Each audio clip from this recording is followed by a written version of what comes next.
Hello guys! At dahil makapal ang snow sa labas, tayo ay gagawa ng tocino. Ang kagandahan dito guys sa Amerika, nagki-clearance ang karne.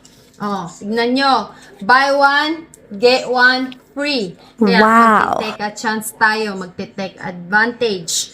Gagawa tayo ngayon ng homemade tocino kasi pwede rin natin siyang ibenta sa mga kapwa nating Pilipino dito. Anyway, ito yung aking mga nahiwa na at ito ang aking marination.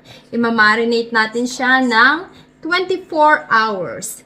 Ang kagandahan guys dito sa Amerika, kapag hindi nauubos ang mga karne, kini-clearance nila para makain ng tao. Sa Pilipinas, pula na ang mata ng isda, ayaw pang magpatawad.